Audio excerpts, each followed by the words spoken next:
सिदगिना चाही कुनमुकी ममांगदा हाइतार निम मनासे फल अदुम हावी तौई माय सीक्रेट हेल्दी रेसिपी हाइतारेको हाय मैम मैम से जे आईडी से निम मनानी का तौना लाए दु से आईडी करोदनी नहान दुमाइना मथक्ता अमुक लाए मैम खुरुमजरी अहल लमन सिलिनाव निंबीबा मैम पुनमकु आईने इकुंगोना खुरुमजरी मैम नसी अमुक मथेल खजितंग का लोइनारगा लाक्जरे अदुदि करिनो हाइबदा माइरिनगा nga machaga thongbani marenga mukanga tawraga thongba sigi hinjangse agi inaw sana thobi angom ana leibani channel da inaw guna sana thobi kanoga mairenga nga machaga chabilo chichen harapodo aina nundang video tawbadagi mairen se chaba nuaite aina nahandagi nini hum chadana leibani aba to ai si chani labdile bani sana thobi ai ngasi thonge to mairenga nga machaga adai sina Mairen maku ni ko, mairen makuga, mairen maruga, atau ba, ko, atau ba baza ni, koi baza tau betul, kang lawan tau betul, adunya ba, sila ko, adugi, kenapa, sina nga atau ba mulai jere, mega lesabi pungkak pabal, mega muka, aduga sina yung caka, aluga, met pani, kudra kang de. अदगी Cina जेनजिनगने nga machaga mahi langna thau bindum tani hapaga tawbado aina mahi thakningin sa saningbasiga sabasigane tawmeba adogadi masigi aigi to sinni manase angamba mana ahingba kitang chajage aina di pujara iko mayam adudi chaba hodingeda laida kitang katnaba honage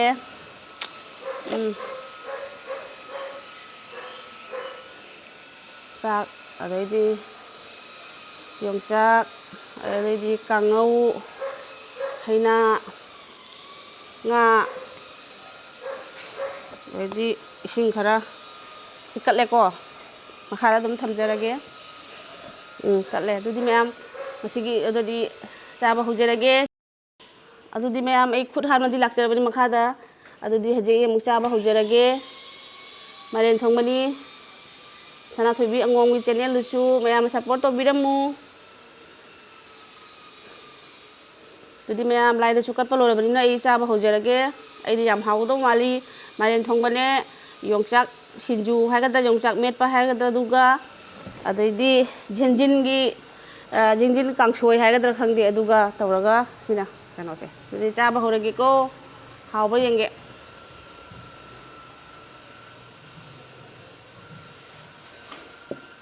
Sineba aine hek video tawba horaba tawrada miyabse cylinder laktre nam ko hajeli sisi jenge chaba ngamgadrai nai ai hana budi cha heda se jano se nimmana hingba se adu ngasi se mu yeng deina ba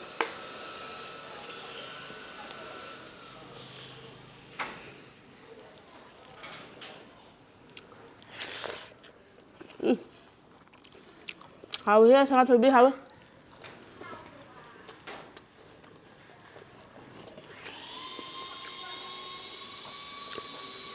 mấy trả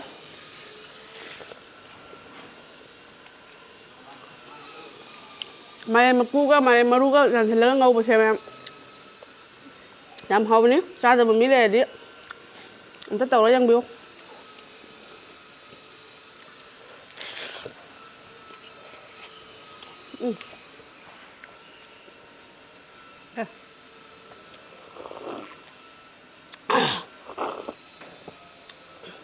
súp bài giải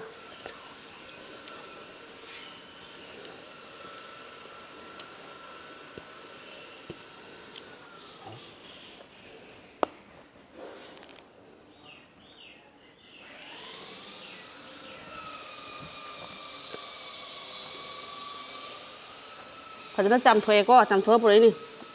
nhưng mà nào xem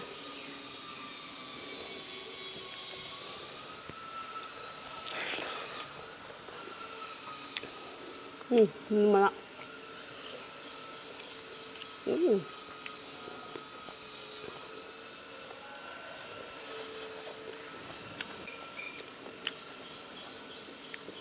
ꯑꯩꯗꯤ ꯏꯁꯥꯒꯤ ꯑꯈꯥꯕ ꯑꯗꯨꯝ ꯍꯩꯅꯕꯅꯤꯅꯅꯦ ꯀꯩ ꯍꯥꯏꯕ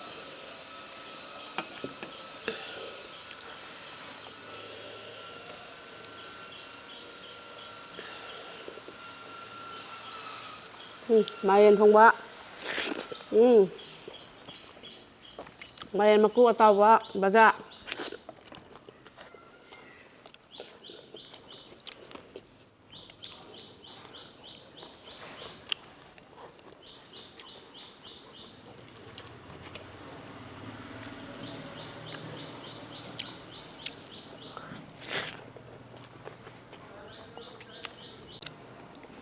ꯃꯥꯏꯔꯦꯟ ꯊꯣꯡꯕꯒꯨꯝꯕ ꯀꯩꯀꯩꯁꯦ ꯆꯥꯔꯒ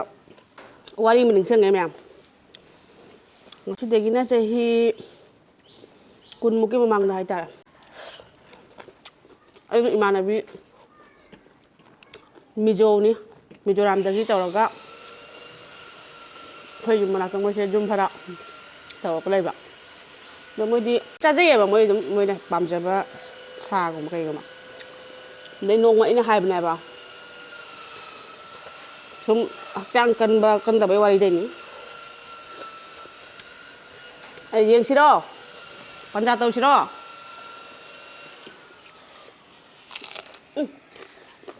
ꯁꯥ ꯆꯥꯕ ꯅꯪꯒ ꯆꯥꯗꯕ ꯑꯩꯒ ꯀꯅꯥꯅ ꯉꯝꯃꯦ ꯑꯩꯅ ꯂꯣꯏ ꯌꯦꯡꯉ ꯑꯩꯈꯣꯏꯗꯁꯦ ꯄꯟꯖꯥ ꯇꯧꯔꯤꯅꯨ ꯃꯁꯥꯒꯁꯨ ꯗꯨꯛ ꯗꯨꯛ ꯂꯥꯎꯏꯌꯦ ꯇꯦꯜꯂꯞ ꯇꯧꯔꯅ ꯃꯁꯝꯒꯗꯣ ꯅꯨꯄꯥꯗꯧꯅ ꯀꯛꯑꯦꯕ ꯃꯥꯗꯨꯒꯩꯗꯤ ꯑꯩꯅ ꯑꯃꯨꯛꯇꯪ ꯄꯟꯖꯥꯒ ꯍꯥꯏꯗꯨꯕꯕꯨ ꯃꯈꯨꯠꯇ ꯉꯝꯕꯣꯕ ꯃꯅꯥ ꯃꯇꯣꯡ ꯆꯥꯛꯁꯤꯒ ꯄꯨꯟꯁꯤꯜꯂꯒ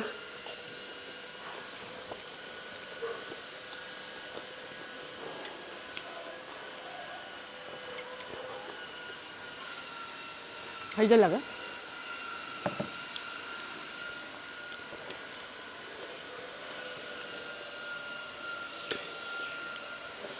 ꯑꯗꯨꯅꯤ ꯃꯌꯥꯝ ꯁꯥ ꯂꯩꯇꯦ ꯉꯥ ꯂꯩꯇꯦ ꯃꯥꯅ ꯃꯥꯅ ꯄꯥꯝꯅ ꯆꯥꯖꯕꯅꯤ ꯃꯥꯅ ꯃꯥꯏ ꯃꯆꯤꯟꯗ ꯃꯥꯒꯤ ꯌꯥꯖꯕꯗꯣ ꯆꯥꯖꯕꯅꯤ ꯀꯅꯥꯗꯁꯨ ꯅꯣꯛꯅꯅꯤꯡꯉꯥꯏ ꯂꯩꯇꯦ ꯃꯥꯒꯤ ꯏꯃꯨꯡꯗ ꯆꯠꯅꯕ ꯌꯥꯕ ꯄꯣꯠꯇꯣ ꯃꯥꯒꯤ ꯁꯃꯥꯖꯇ ꯇꯧꯕ ꯌꯥꯕ ꯄꯣꯠꯇꯣ ꯇꯧꯖꯁꯅꯨ ꯃꯥꯒꯤ ꯆꯤꯟꯖꯥꯛ ꯆꯥꯖꯁꯅꯨ ꯀꯅꯥꯗꯁꯨ ꯍꯨꯟꯕ ꯂꯩꯖꯗꯦ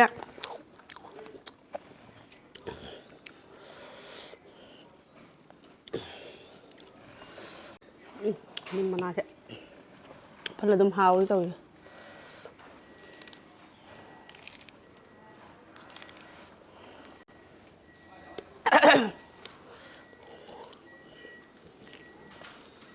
ꯇꯧꯏꯁꯦ ꯒꯥꯔꯤꯒ ꯂꯣꯏ ꯈꯣꯝꯖꯤꯜꯂꯛꯑꯦ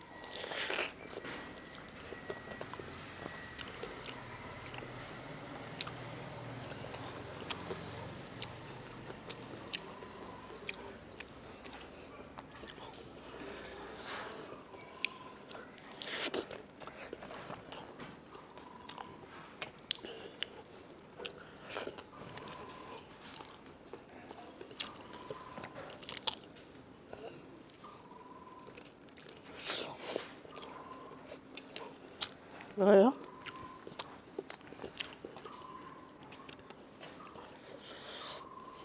xem một cái hồi vô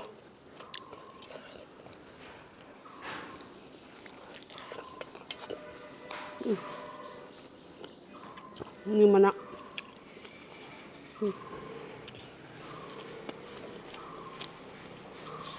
my secret healthy recipe 하이타래고 Dr. Jangan Dibaudi healthy này cái hai loại á nhưng là cái hai có tôi đi không cả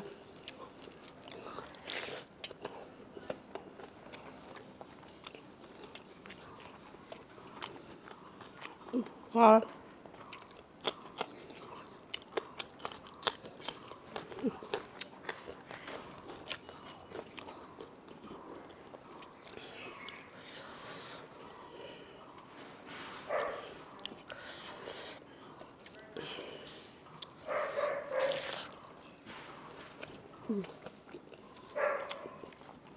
nhưng mà nó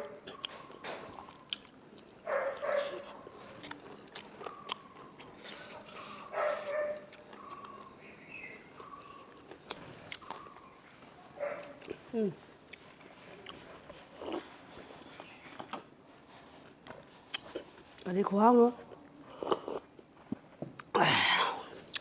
ꯖꯦꯟꯖꯤꯟꯒꯤ ꯃꯍꯤꯁꯤꯗꯤ ꯆꯥꯛ ꯄꯨꯈꯝ ꯑꯃ ꯂꯣꯏ ꯈꯪꯍꯧꯗꯦ खरा नोटकदसु थामन गए ने सि काखतना थांदोक थांनिंग दम सेम अवाबा मिनने लोइना हापचला पुरा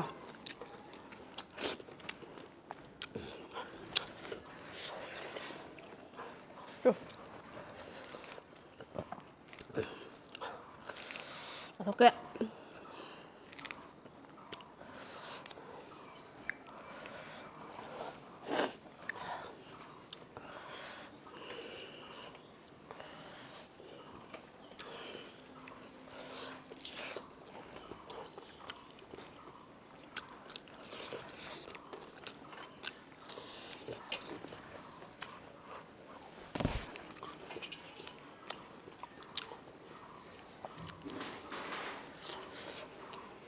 nim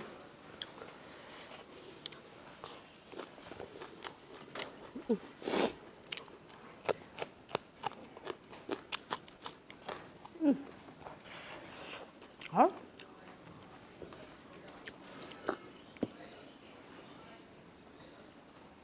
खादी खाए बा मैं होरे हम बहुत इचे खा रहा खाए ने खा बस इसे महाव में बा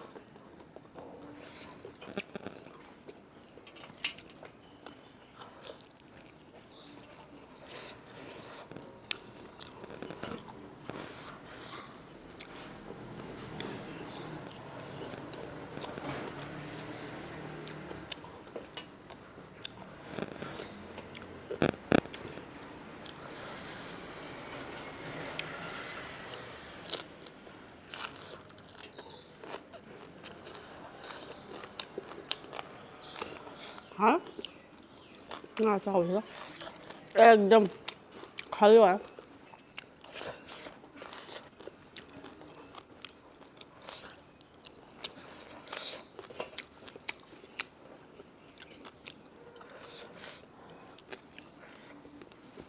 मैं मथंग करी मथेन चारोगे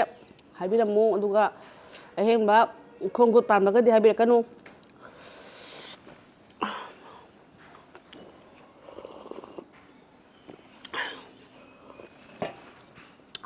थीना हावे वखंदि माइरेन थोंगदसु Howrah नोरे इनोंसे nga macha kitangane jinjin ga tor mahilang hin yam thok howne hingonda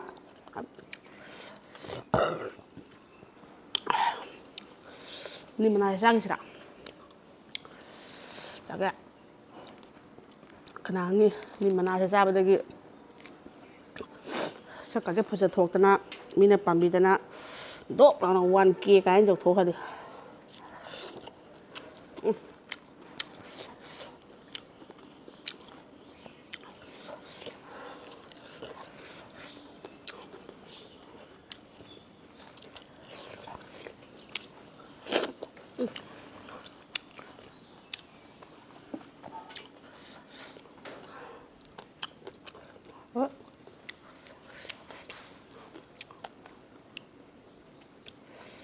Demiam coba sulo jare ngasigi oinadi ai video di lotion batare adum budi phamma leninga ba loina mangda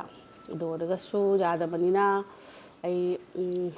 hayeng amuk unanaba unagani haibagi hairamge aduga ngasigi oinadi kainarasi like share subscribe to biramu marup mapang singda share to view aduga si haraga ngasi oinadi kainarasi aduga amka hanna ikon nona khorom jari bye bye